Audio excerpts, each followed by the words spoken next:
Hi friends, this is Josh from Narrate. This past weekend we had a familiar guest speaker, Brian Manley. Brian talked about when you realize you are the weird one.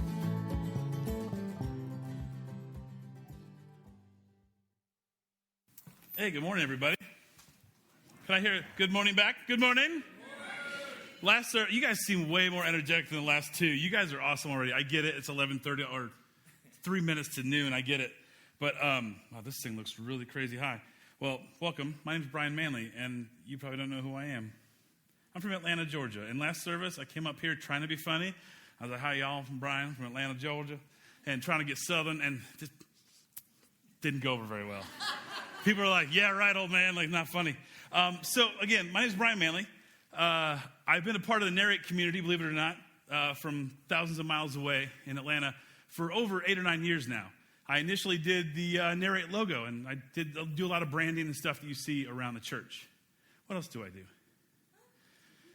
That's about it. We talk on the phone. I help Adam vent to me about you weirdos. No, but I've been a part of this community, and I love coming up here. I brought my wife with me this weekend and get to show her Helena, Montana for the first time. I've been here a handful of times, and it's so much fun to be here. You guys, if you don't know, you have an amazing community thing happening here. My wife and I always tell her, I'm like, you have no idea how cool and unique Narrate is because it doesn't exist in Atlanta. It's hard for us to find this kind of community. So, tell Adam he's awesome, whatever you want. But just remember, tell your people around you, your community around you, thank you every now and again because you guys have something really special. And also, I was here, 16, 17 months ago, and none of you saw me. Maybe a few of you did out and about if you were at the Windbag or whatever place we went to. I was in Helena, Montana for maybe 24 hours before I got really sick. On the flight, or after I landed, I was hanging out with Adam going, man, this jet lag's kind of killing me. I don't feel very good.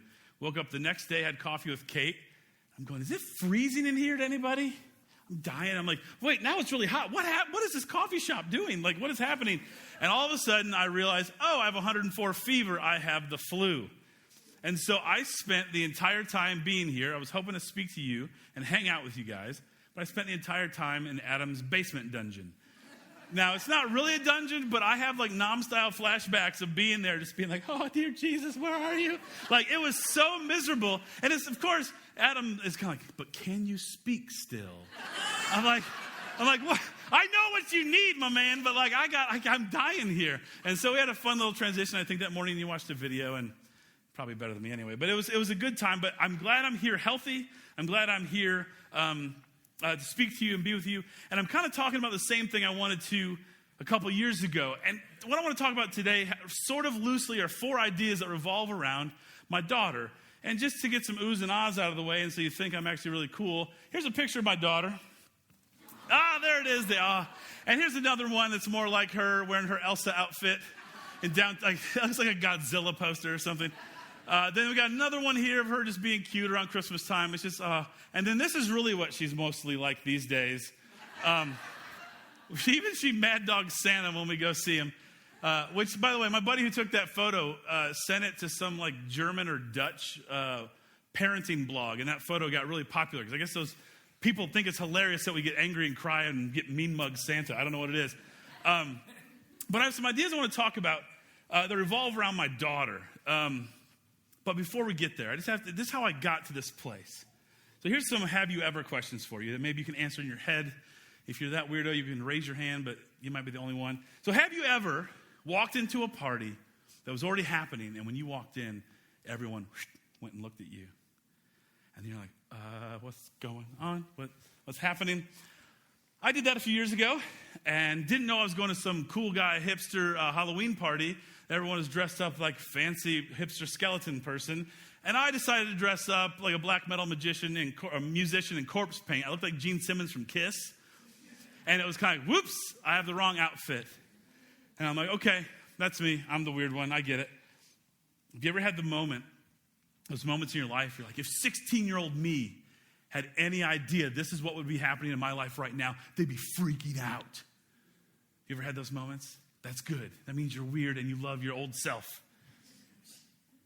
Have you ever been asked this question? So what do you do for a living? And then you get the response like, Or even worse, like my mom always says, well, that's interesting.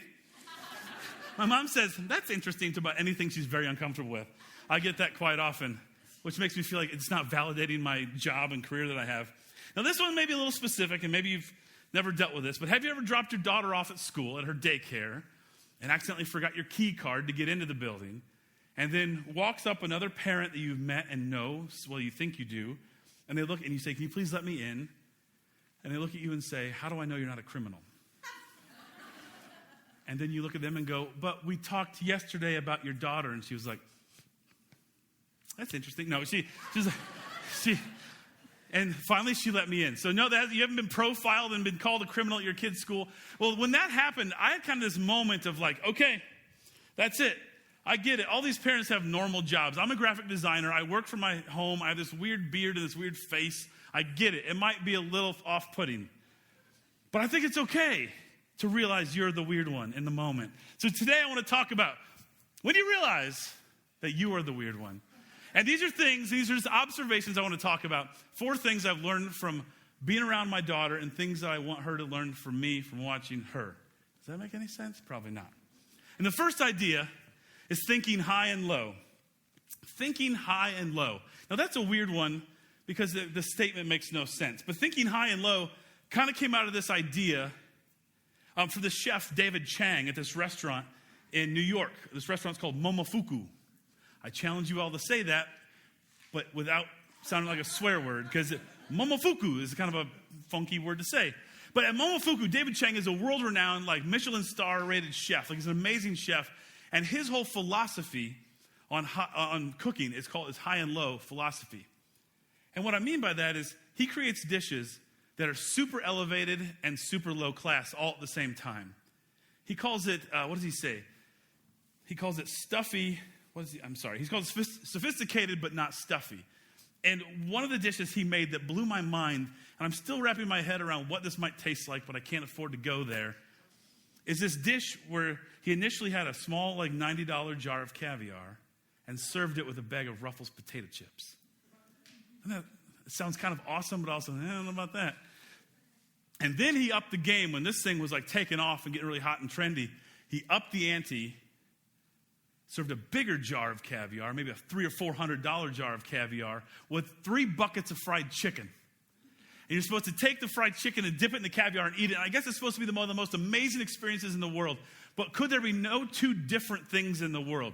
Fried chicken, caviar. And the idea is they mash together and they come together and make something amazing. My daughter, to bring this around to her, she's kind of an extremist. She likes things either insanely crazy, wild, run around the house, be nuts like she's on drugs, and then just melt into the couch like, hey, man, I just want to watch a show. But in the middle, there's none of this like, I want to be a constructive, let's have fun, let's go do something. Everything is just high or low with her. She's all over the map. And the idea of high and low, I think, applies to us in a great way because for our lives, the middle is the enemy. The middle is that part. When you're living high and low and thinking high and low, it's ignoring that middle part. The middle is where it's safe. The middle is where it's safe. And this happens a lot, and I think really good art in movies and music. The stuff that you like is the stuff that's high and low all at the same time. I'm a huge fan of this band called Guided by Voices. When the band played the opening song, it was a song called Teenage FBI by Guided by Voices, one of my favorite bands ever.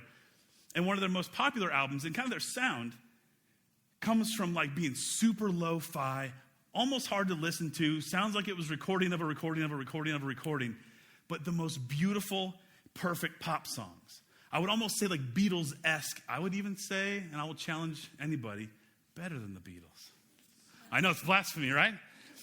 I love Guided by Voices because they sort of hide these beautiful songs that are perfect in such poor recording. They record them on a 4-track, which is like an old cassette tape where you just record over, record over, record over, record over. If you remember doing that with a VHS videotape, you recorded the football game, then you recorded something over it, and it progressively got worse. But they take this idea of really perfect and beautiful pop songs and make them sound really terrible. Or not terrible, but terrible production-wise. And I love that idea of high and low. It's kind of like a mashup. I feel like there's a certain part of this of like peanut butter chocolate. That's that thing that comes into my head. The guy who decided to go, hey, what if you do this? And all of a sudden, like, oh my goodness. I also think it applies to photography and the visual, because I'm a visual artist. This reminds me of like this Holga camera. If you've ever taken a photo class in college or was ever a photography major, you may have been given one of these. It's a cheap Chinese plastic camera that's made very inexpensively. Even the lens is plastic, but it takes medium format film. And if you don't know, medium format film is the kind of film that takes a big negative, and it's for mostly fancy, expensive cameras. Professional photographers would use medium format film. But then you slam it into this toy camera that's all made of plastic. It's the ultimate high and low. And what I loved about taking pictures with this is you don't, how do I say this? You can't even replicate this digitally. It has a look unto itself. And here's some examples I've taken over the years. Mine aren't the best. There's my wife and I. Check out the next one. You get this beautiful vignetting around the edges. Everything is kind of dreamy around the edge, but it's perfect in the middle. It's kind of dreamlike. It's very fine art. Go to the next one, please. I took that one in my downtown. It was just, I think the film might have gone through the laundry too. I don't know. And it has this look. If you go a couple more, there's Chicago. And then there's this one here that I just love because it's super saturated color and just bright and beautiful. And you can't really do this digitally.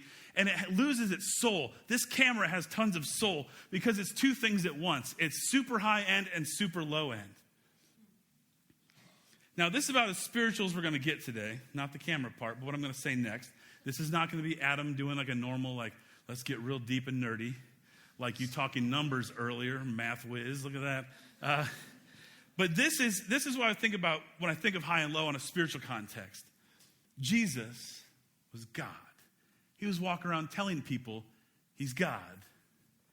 But he's hanging out with the low of the low. And we see that repeated and talked about over and over again. That Jesus who's up here is hanging out with people down here. If that's not an example for us in just everything we do, I don't know. It's not like Jesus said, I'm just going to hang out with the hardworking middle class. Like he just did that. Those guys in the middle class are good. These people down here need help. And he connected the two. Jesus also in Revelations 3:16, it's one of my favorite verses. I still wrap my brain around trying to figure out like who the character of Jesus is. Revelation 3:16 says, so because you are lukewarm, neither hot nor cold, I'm about to spit you out of my mouth. And this is a letter to the church of Laodicea where Jesus was not happy the way he was talking to this church, the way they've been acting. He's like, you're not up here, you're not on fire, you're not doing great, but you're also not down here like just cold and lost and whatever. Like I would rather you be here, but you're not, you're here and it's the worst.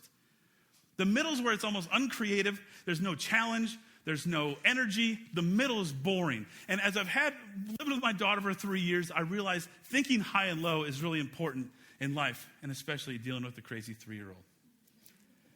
The second idea I want to talk about is perfect enemy.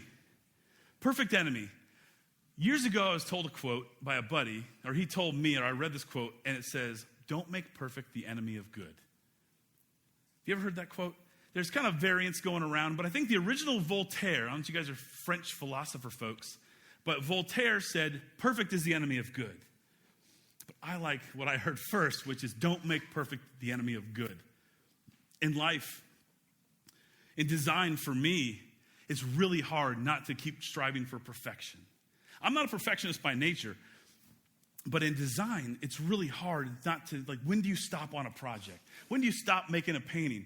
When do you stop with something? Like, you're striving for perfection, but if it's good enough. You should be happy with that. My daughter, at home lately, we're having a problem getting her tights on every day. Now, in Atlanta, it gets cold. Nowhere near this. Like, it's freezing when it's like 40 degrees out in Atlanta. And so we put tights on this kid every day, and she's having a real problem lately with putting tights on. And so every day, Mom can do it fine. Somehow I don't know how to do it, and she freaks out. Like, we're talking epic freak out. And so as I'm putting these tights on her feet, it's kind of like when you're trying to dismantle a bomb. You're kind of sweating and trying to put the thing. But what it is, we've discovered if you don't get that little toe seam at the edge of the sock or edge of the tight just perfectly on the tip, she'll freak out. And so I'm kind of trying to put her tight on. If it hits, she goes, perfect.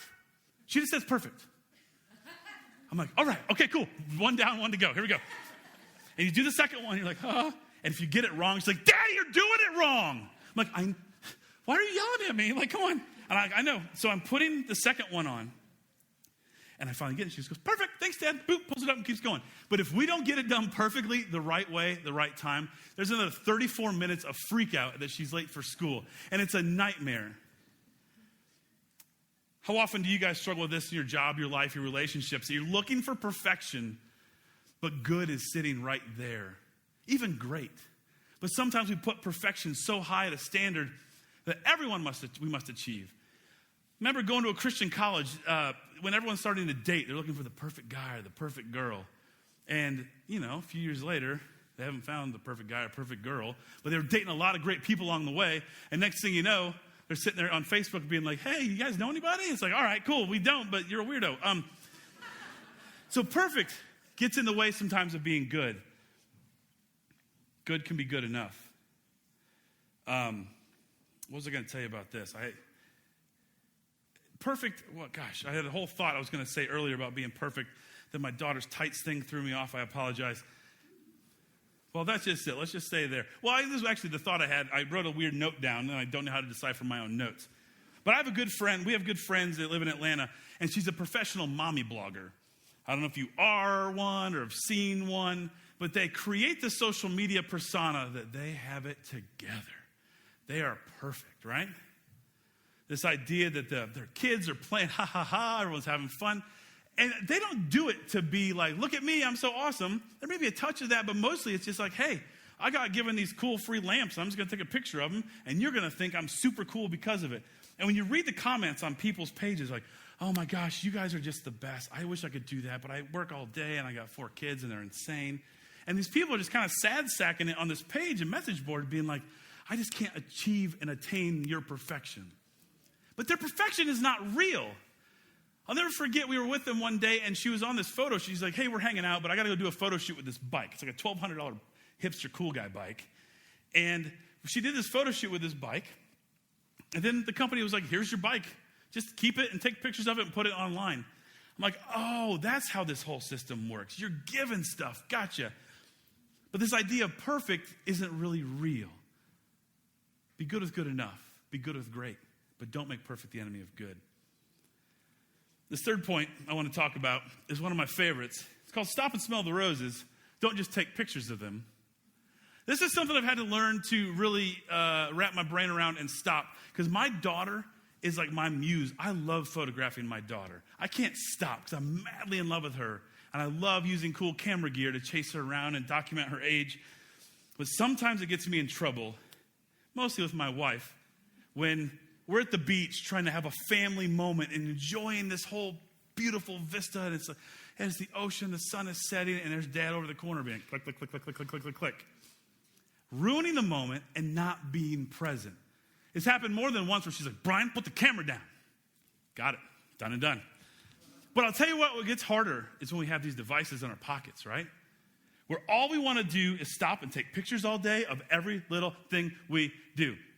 My family and I went to the Atlanta Botanical Gardens a few weeks back, right before Christmas. And it's a beautiful display of Christmas lights. I mean, it's gorgeous. It costs a lot of money to get in. A lot of people flood there with their families.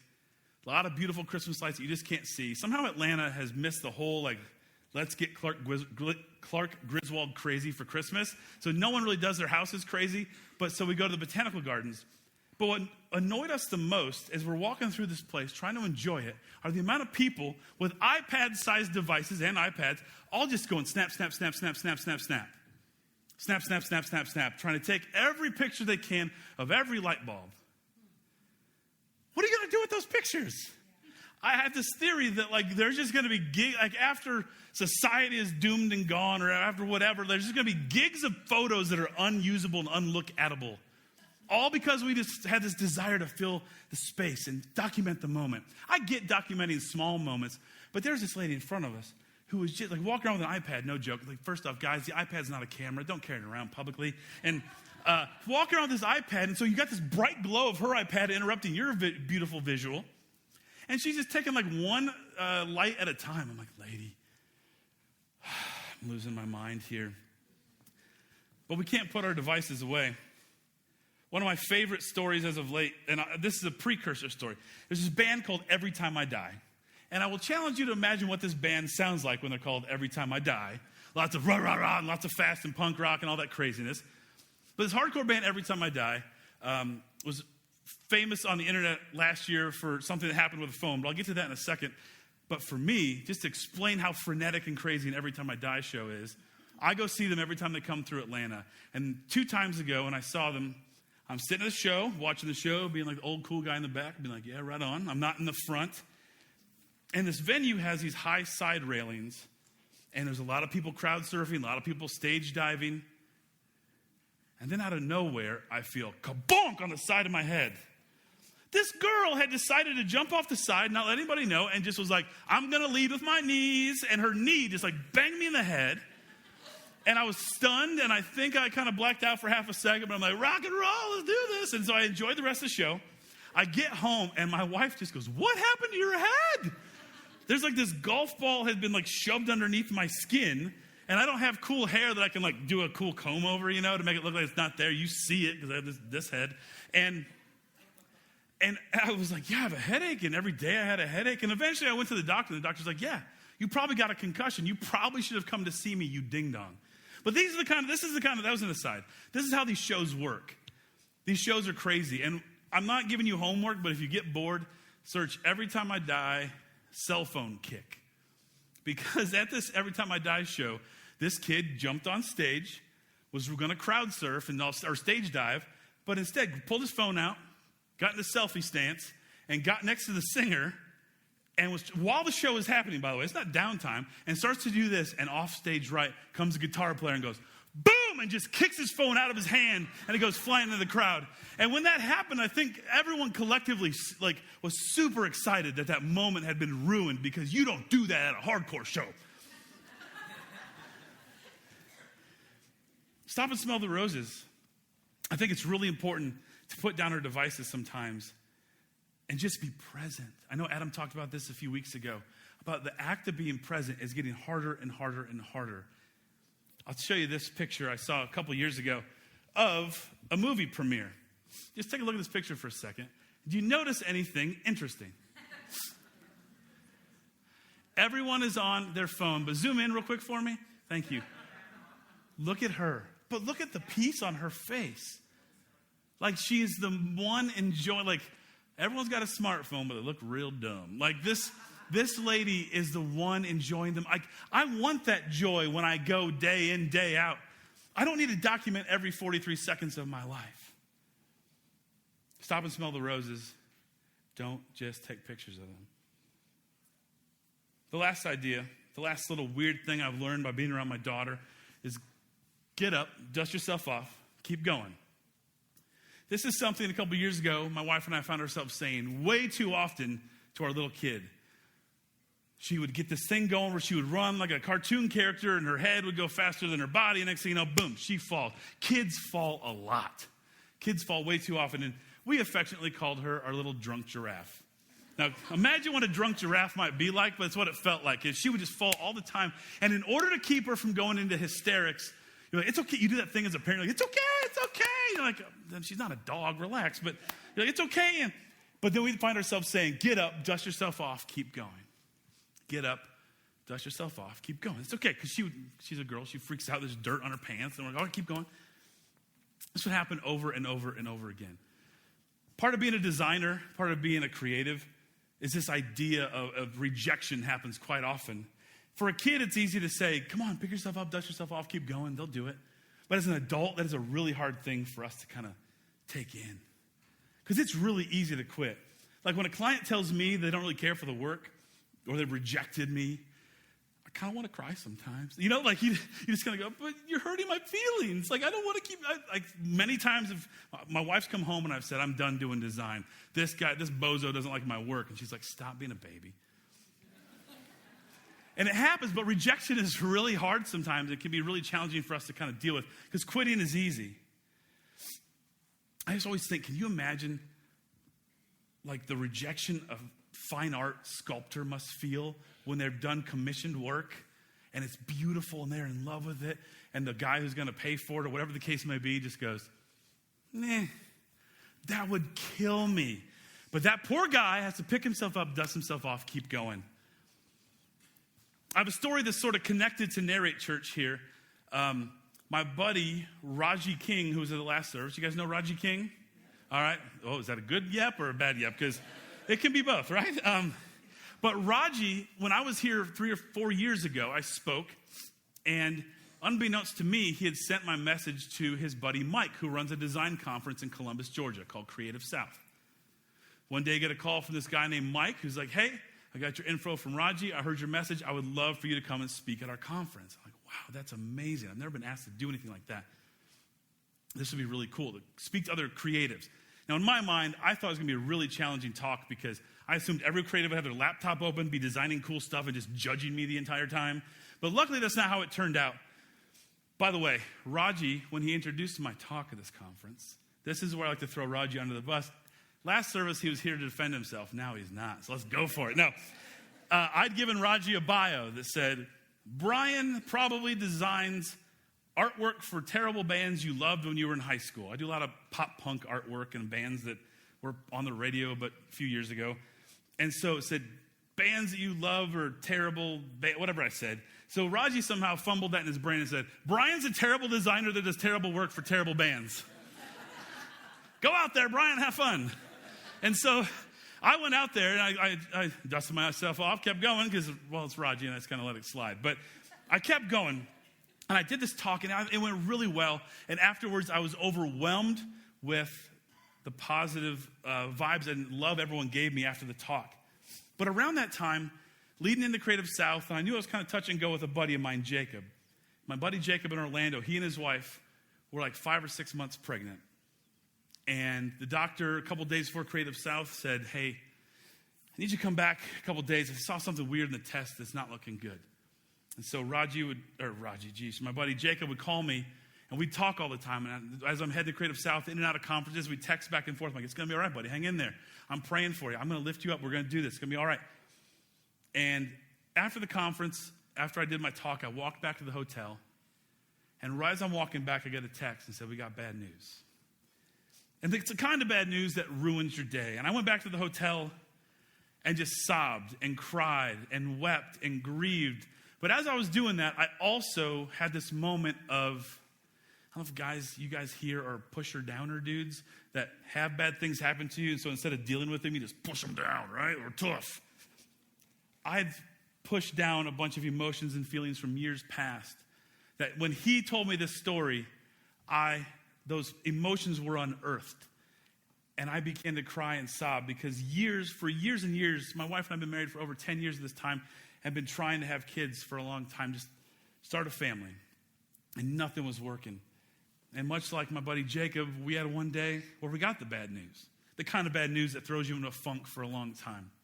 The kind of bad news that we don't talk in the car a lot. The kind of bad news that, oddly enough, after eating at a Mexican restaurant together, driving home, I'm just like, why not?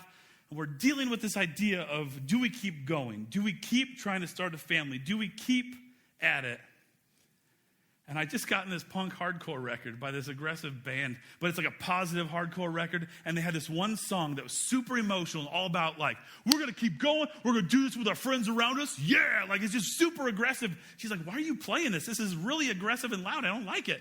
But I was like, but read the words. The words are all about what we have to do. And somehow, I remember like it was yesterday, we're listening to this song as we're driving back from this Mexican restaurant. And it was that decision where we're like, yeah, we're going to keep going. We got friends around us. We're going to do this. We're going to pick ourselves up. We're going to dust ourselves off. We're going to keep going. It was a hard process and a hard battle. But you saw that crazy 3-year-old, right? She's the product of dusting ourselves off, keep it going. Now, the results aren't always that epic. The results aren't always what you want. But quitting is so much easier. But getting going and keep going could yield amazing results. Sometimes we just have to try and try and try again. What's really cool about that story, my buddy Jacob also now has a beautiful, like 9-month-old baby girl with the cutest chubby cheeks. You want to kiss them and eat them because they're so cute. Kept going. We kept fighting. We didn't give up. Pick yourself up. Dust yourself off. Keep going and strive and fight for another day. So these are the wacky, weird things I've learned, just a few from being around my crazy 3-year-old daughter. Thinking high and low. Thinking differently and avoiding the middle. Realizing and trying not to make perfect the enemy of good. Stop and smell the roses once in a while and don't take pictures of them. Be present. Be in the moment. Be with your friends and family. And thirdly, when it gets rough, when it gets gnarly, when you fall down, get up, dust yourself off, and keep going. That's my challenge to you. Let's pray. Lord Jesus, we thank you so much for this day and this church and this community and the people here. God, we thank you for those moments that you don't give up on us when we really, really, really want to give up. When we feel like we're the odd man out, God, when we feel like there's no more hope, for some reason you jump in and give us hope. I pray you lift up the people here this morning. Help challenge them. Help inspire them as they start this next week. It's in Jesus' name we pray. Amen.